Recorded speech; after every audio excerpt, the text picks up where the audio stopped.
시계 산업은 부활을 하게 돼요. 2000년대 들어 부활하게 되는데 그러니까 스위스 시계 산업이 부활한 것은 자신들이 갖고 있었던 고유한 그런 특성을 과감하게 버렸기 때문이죠.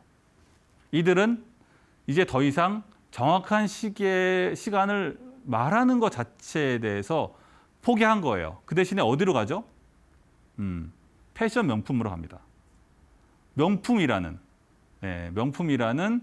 그러한 명품 산업 쪽으로 시계 방향을 틀어서 화려하게 다시 부활하죠.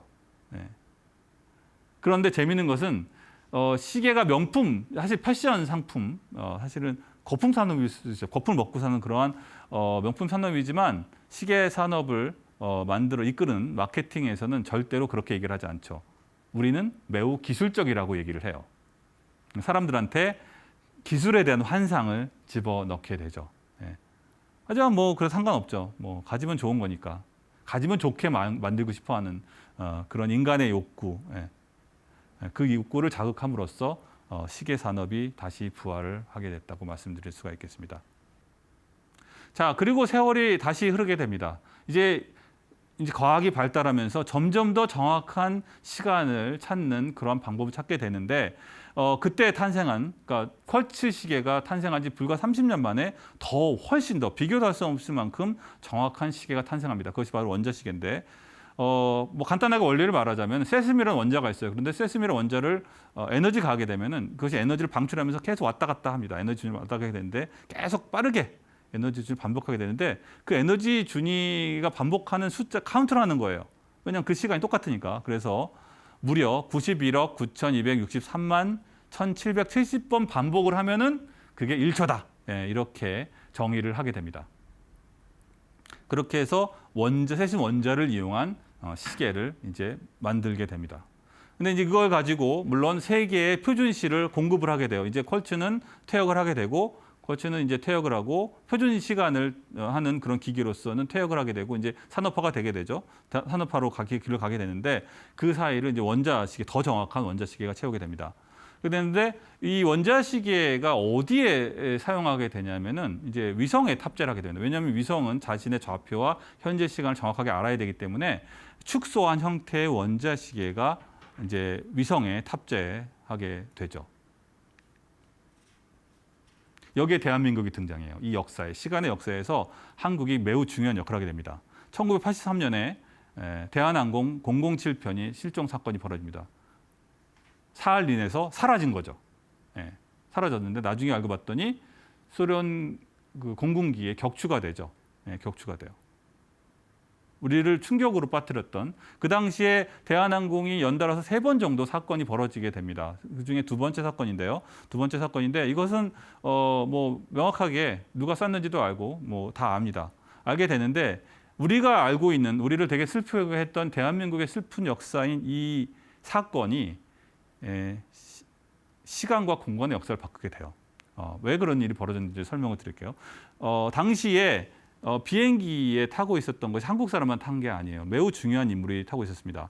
레리 맥도날드 조지아주 상원의원이 타고 있었는데 그때 이 사고로 사망을 합니다. 원래는 더 많은 사람들이 죽을 뻔했어요. 그런데 앵커리지에서 갈아타는 바람에 나머지 미국 의회 의원들은 목숨을 건지죠. 그리고 이제 유일하게 맥도날드 상원의원만 사망을 하게 되는데 이것은 그러니까 이 사건은 한국에서만 충격을 준 게 아니라 미국에서도 굉장한 충격적인 사건을 받아들이죠. 왜냐하면 당시 그 첨예하게 소련과 대립해 있었기 때문에 소련으로부터 죽었기 때문이죠. 이것은 굉장히 안보적으로도 중요한 문제였기 때문이죠. 국제 안보에서 매우 위험한, 굉장히 긴장감을 높이는 중대한 사건이었습니다. 그래서 결국은 이 사건을 조사를 하게 되는데 결론이 뭐였냐면은 자 여러분이 보시면 이게 항로예요. 항로인데 이 항로를 보시면 결국 이것은 사고사로 결론이 납니다. 점선이 여러분 보시면 점선이 앵커리지에서 출발해서 대한민국 가는 항로가 점선입니다. 원래 정해진 항로가. 그런데 실제로 그 007편이 갔던 항로는 실선이에요. 처음에 시작은 비슷했지만 점점 어느 쪽으로 합니까? 사할린 쪽, 소련 영토로 가게 되죠. 그 이유는 뭐냐면은 당시에 비행기에서 사용하는 관성 항법 장치가 고장이 난 거예요. 그래서 에러가 축적이 되는 거죠. 그래서 점점 끼우러지는 거예요. 이렇게 점점 끼우러지는 거예요. 그래서 저저저저 가다가 소련 영토를 침공하게 된 것이죠. 굉장히 운이 나빴던 케이스라고 볼 수가 있어요. 예. 그런데 그때 레이건 대통령이 중대한 발표를 합니다. GPS를 민간에 조기 개방해라 이런 얘기를 하게 되는데 왜 이게 뭐냐면은 당시에 미국이 군사 목적으로 GPS라는 시스템을 개발하고 있었어요. 이제 초창기였죠. 78년부터 본격적으로 위성을 쏘기 시작했으니까 우리가 잘 알고 있는 그 GPS입니다. GPS 프로젝트를 시작해서 아직 상용화가 아직 공식적으로 운영이 되지 않은 상황이었어요. 1983년이니까 한참 새로운 위성들을 쏘아 올리는 그런 시기였는데 그때 이 문제, 이 관성 항법 장치에 의한 에러에 의한 사고 때문에 사고가 났기 때문에 이를 막기 위해서 앞으로 이걸 방지하기 위해서 GPS를 빨리 조속하게 예전보다 앞당겨서 군사 목적보다이 아닌 민간에도 개방을 해라 이렇게 명령을 내린 거예요. 그래서 GPS가 민간에 사용하게 됩니다. 네, 뭐 간단하게 이게 원리를 한번 우리 여러분이 누구나 이제는 너무나 잘 알고 있기 때문에 간단하게 그 원리를 제가 설명을 드리도록 하겠습니다. 그 위성 GPS들이 전 세계에 쭉 떠 있습니다. 20개 떠 있죠. 거기서 이제 각 위성마다 지구에다가 계속 시그널을 보내요. 근데 그때 정보를 실어서 보내게 되는데 그때 정보가 이제 중요한 게 두 가지가 있습니다. 그 위성이 이 신호를 보낼 때의 시간을 보내요. 정보에 실어서 보내는 거예요. 네, 실어서 보내는 거죠. 그리고 위치 정보도 같이 보냅니다. 그러니까 내가 현재 위성이 쏠 때, 자, 나는 현재 어디에 있고 현재 시간은 몇 시야. 그러니까 다시 말하면 나는 어떠한 시간에 어느 위치에 있어라는 정보를 뿌리는 거예요. 지구에다가. 그러면은 GPS 수신기가 그 정보를 받게 됩니다. 그런데 이때 시간 지연이 발생을 해요. 거리가 있기 때문에, 그죠? 그래서 시간을 받는 순간에 시간을 측정을 해요. 그러면은 시간 지연이 있으니까 어떻게 되죠? 위성이 말해준 시간과 내가 이걸 받아본 시간 간의 시간 차이가 납니다. 그걸 빼죠. 그러면 두 개의 간의 시간 딜레이가 나오고 그 딜레이에다가 빛의 전파의 이동 속도를 곱하게 되면 거리가 나오는 거예요. 여기서 되게 중요한 포인트가 뭐예요? 정확한 시간을 알면 우리는 그 시간으로부터 거리를 측정할 수 있다는 걸 알 수 있죠. 예전에는 우리가 하루에 몇 시냐만 중요했어요. 시간 정보가 하루에 나는 지금 몇 시야, 지금 아침 먹을 시간 몇 시야, 기도할 시간 몇 시야. 이거 시간이 여기에만 사용되는데 이제는 GPS가 나옴으로써 시간을 가지고 정확한 거리, 나의 위치를 절대적인 위치를 알 수가 있게 되는 것이죠. 자, 그래서 여러분이 갖고 있는 모든 스마트폰이나 GPS 수신기는 다 이 기능을 갖고 있어요. 되게 단순한 기능이죠. GPS 시그널을 받아서 거기에 있는 걸 해독을 해요. 그래서 저 신호가 보낸 시간은 얼마고 내가 현재 시간이 얼마인지를 비교하는 거예요. 이게 아주 단순한 작업을 하는 거예요. 그런데 그렇게 돼서 이제 거리를 측정한단 말이죠. 그런데 그거를 여러 개의 위성으로부터 동시에 받게 돼요. 그렇게 되면은 그걸 해보면은 1번 위성으로부터의 거리, 2번 위성 거리, 3번 이렇게 각각의 위성으로부터 있는 거리가 나오게 됩니다. 그죠? 그리고 말한 대로 위성의 위치도 알 수가 있어요. 이미 알고 있죠. 좌표를 알고 있죠. 그래서 이 거리와 위치를 알게 되면 여기 쭉 원을 그려보면은 각각의 위성으로부터 원을 그리게 됩니다. 그러면 이 세 개의 원이 만나는 곳이 바로 현재 나의 절대적 위치가 되는 것이죠.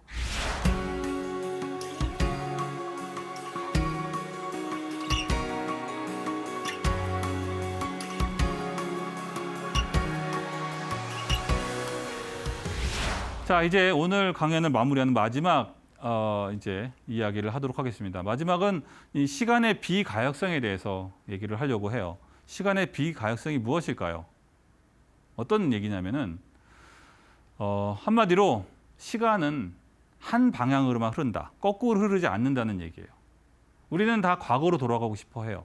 언젠가 과거로 돌아가고 싶다. 이런 생각을 하죠. 근데 비가역성이라는 얘기는 시간은 미안하지만 시간은 항상 미래로만 흐른다, 한 방울 흐른다 이런 얘기를 하는 것이죠. 이 논란을 처음에 부추긴 사람인 루드비 볼츠만입니다. 볼츠만 상수, 볼츠만 되게 유명한 물리학자입니다. 물리학자이고 이 사람이 엔트로피라는 이론을 정립을 하게 되는데 연력학 제1법칙이라고 해서 세상이 점점 느슨한 방향으로 간다. 쉽게 말하면 이런 거예요. 그래서 점점점 질서 있는 상태에서 점점 질서도가 낮은 그런 상태로 간다. 이전한다. 이런 이론을 펼치게 되는데 간단하게 말하면 그렇습니다. 그런데 그거의 전제가 되는 것이 시간입니다. 그래서 이 전제가 성립을 하려면 시간은 항상 같은 방향으로 흘러야 돼요.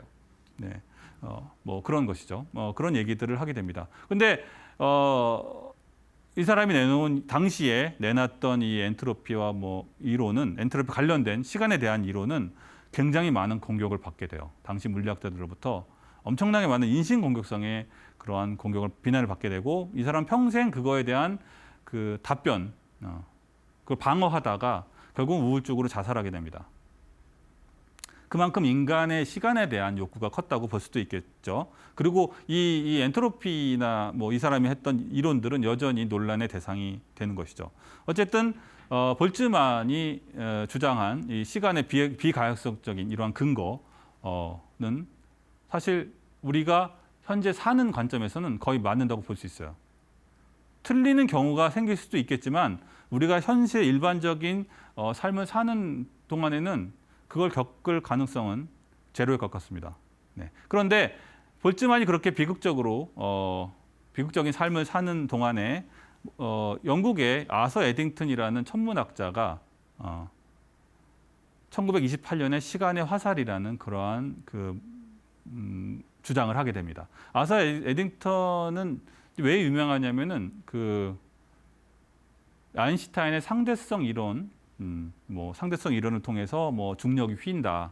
그거를 이제 이론을 내놨는데 그거를 증명을 하는 결정적인 역할을 하게 됩니다. 그 사람이 개기일식을 관측을 하게 되는데요. 그때 이제 그게 이렇게 태양빛이 이렇게 휜다. 그런 증거를 에딩턴이 찾아냅니다. 그래서 그 아인슈타인의 상대성 이론이 맞았다는 것을 증명하는 결정적 역할을 하게 되는 사람인데 그 사람이 했던 말이 바로 이 시간의 화살이에요. 시간의 화살이라는 얘기가 바로 시간은 한 방향으로만 흐른다. 한 번 쏜 화살이 다시 돌아오지 않듯이 한 번 지나간 시간은 다시 돌아오지 않는다는 그런 주장을 하게 되죠.